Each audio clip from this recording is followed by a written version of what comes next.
Plodcast. This is episode 66. Hard to believe I've done this 66 times, but there you go. I have. So, welcome to the Plodcast. Thank you for joining me. I know that you could be doing something else, so great. I want to talk, in current events, I want to talk about something that's going on as I'm recording this. It's probably still going to be going on when you listen to this, but or if it's not going on, something very much like it will be.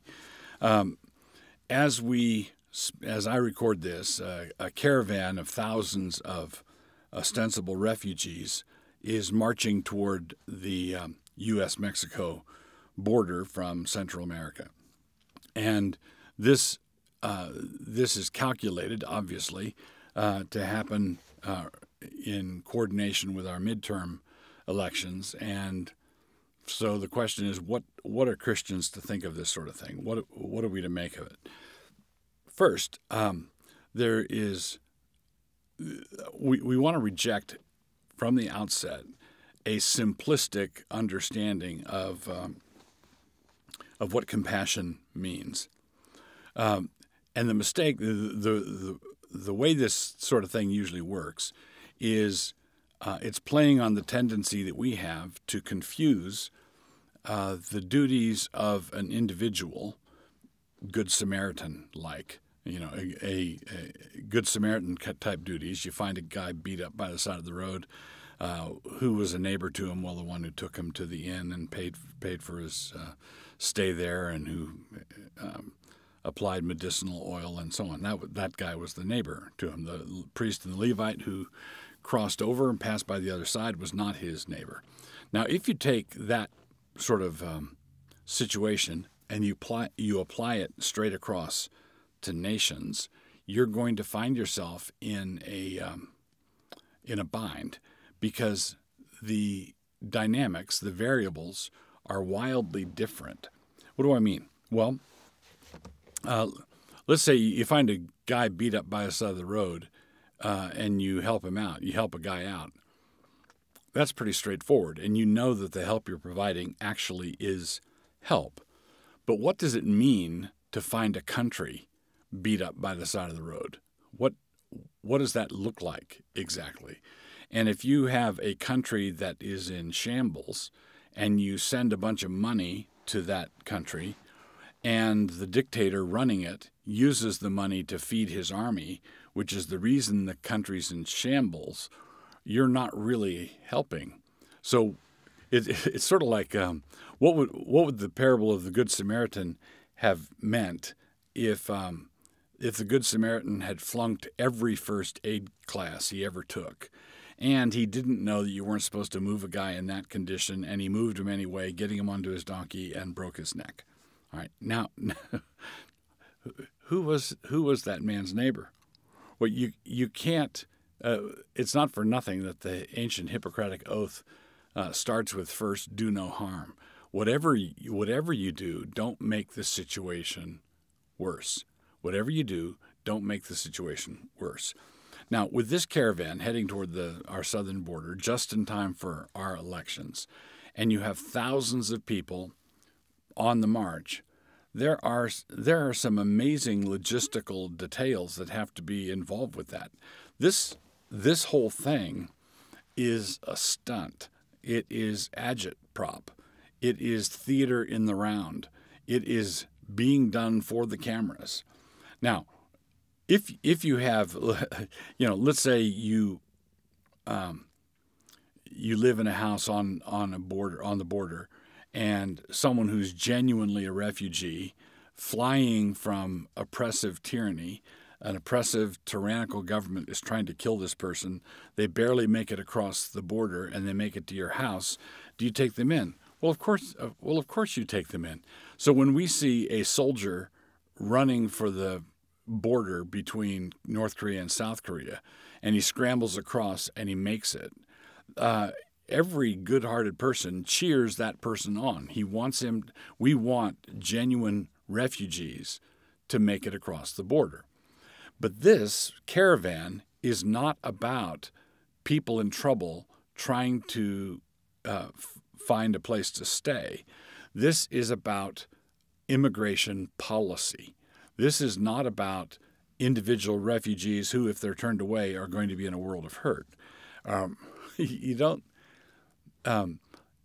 If people are flying from a country that is a failed state or an oppressive regime or a tyrannical setup, and they're fleeing toward another country as a country of refuge, they don't do that flying the flag of the country they're fleeing from. This whole thing is being done for the sake of public opinion, public impact. It's being done for the cameras so that people can get good footage that can be used in our debate over immigration policy. Now, when you're talking about immigration policy, you're talking about tens of thousands, hundreds of thousands of people, and you can't make policy on the basis of a photograph or a video of a child crying at the border. That's not what grown-ups do. So what's happening here is political theater. It's political theater in the extreme, and I think Christians who are if we say that that's what this is, and we're accused by others of saying, well, what does the Bible say about reaching out to the downtrodden, reaching out to the poor and the oppressed? Well, it says that we're supposed to help them. We are really obligated to help them. And so why don't you take them in? Well, I've got a better idea. Why don't we send the Marines to overthrow the government that's causing all the problems in the first place? Don't we have a Good Samaritan obligation? Suppose the Good Samaritan had arrived while the guy was still being beaten up. Now what is his responsibility? Right? So you can't simply transfer across the board what would be the ethical or moral thing for a person to do if it's just me and the other guy, or just me and a mugger and that mugger's victim. That doesn't necessarily transfer to nations and armies and geopolitical politics. There is a biblical approach to those things, but you don't find out what it is by simply taking individual ethics and writing them up in the sky as though they were requirements of God for us.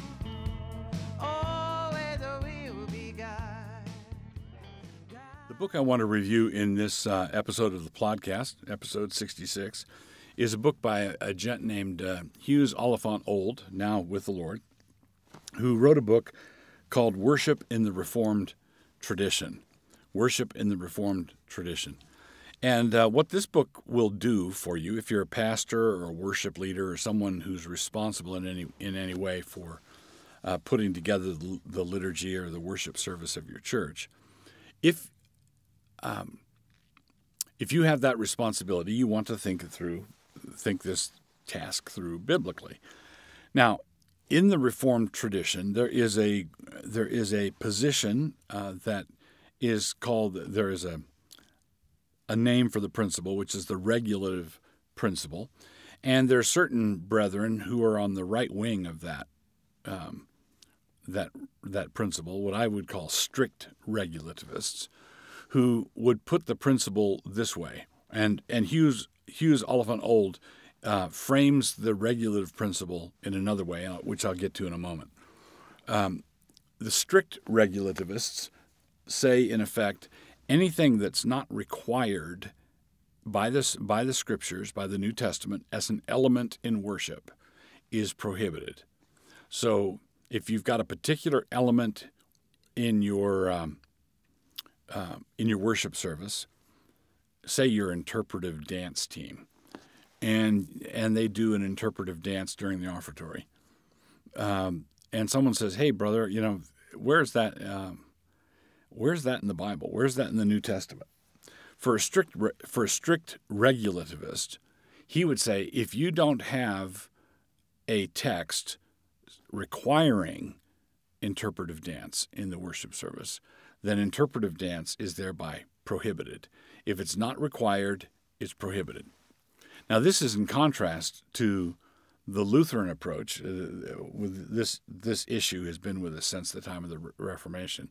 The Lutherans said if it's not prohibited, if it's not expressly prohibited, it's allowed. So we need to have something prohibited before we prohibit it. So the Lutherans would reject prayers to images, prayers to icons, because that's prohibited. But they would allow a piano or an organ because it's not prohibited. If it's not prohibited, it's therefore allowed.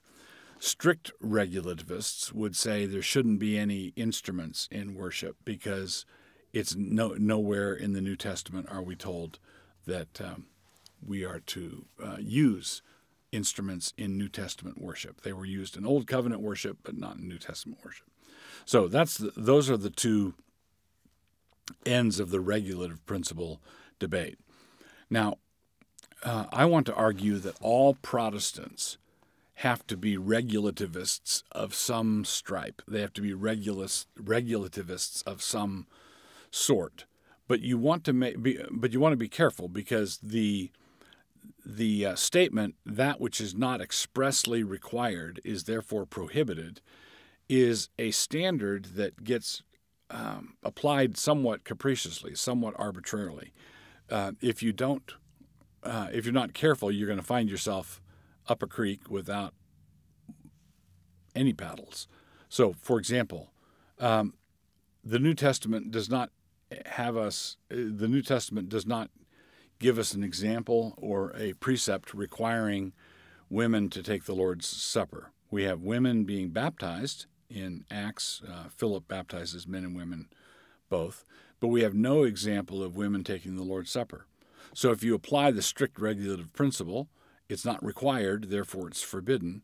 That means you have to exclude women from the supper. I think a strict regulative approach would require Saturday worship, because we don't have an express command to worship on the first day of the week, on the Lord's Day, on Sunday. So that's how it works. Now, all of this is a run-up to Old's book, Worship in the Reformed Tradition, which is a biblically grounded, historically literate treatment of liturgics and worship in the Reformed tradition.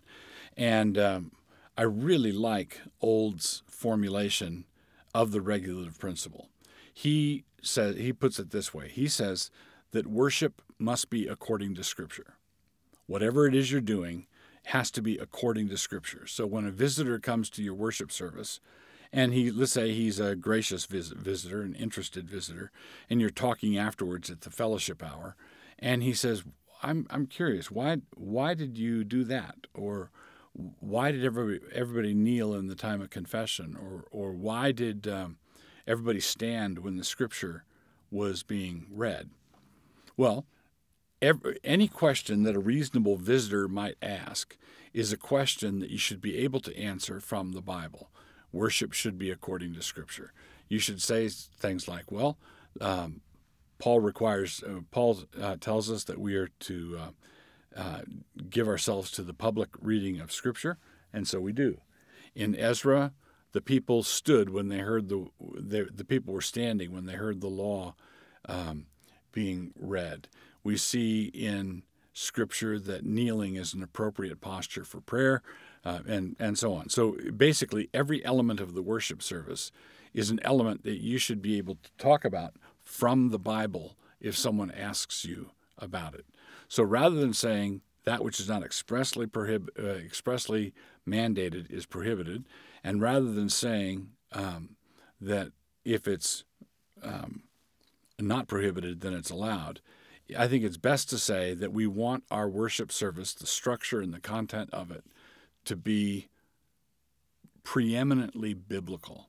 And this book, Worship in the Reformed Tradition, is going to be a great help down that road.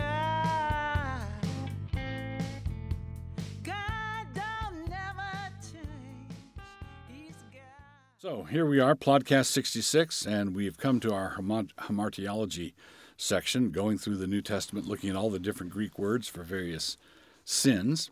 One word in the New Testament expresses a virtue negatively, and it's a negative reference to a virtue by referencing the sin concerned. The word Amachos is rendered as not a brawler in one place. That's in 1 Timothy 3:3. and no brawler in another. That's in Titus 3:2. In the first, Paul is describing the character of the ideal elder. He's not to be pugnacious. He's not to be someone that you have to tiptoe around to keep from setting him off. In the second instance, Paul is instructing Titus on the importance of teaching his parishioners to be subject to the civil authorities, quote, to speak evil of no man, to be no brawlers, but gentle, showing all meekness unto all men. So the context clearly shows here that Paul is referring to the kind of men who can be gathered up for a mob, usually in short order. So a godly man ought not to be part of the recruiting pool for that business called rent-a-mob. If you want someone to run downtown and throw rocks through business windows, and you want to do it on order, you want to use it as a political tactic, you generally have to go to people who can be hired out for that sort of thing. Thugs, brawlers are the sort of men that we ought not to have in the church, and we absolutely ought not to have on the session of elders. God in the time of the sickness, God in the doctor too. You've spent a pleasant half hour with Plodcast proprietor Douglas Wilson.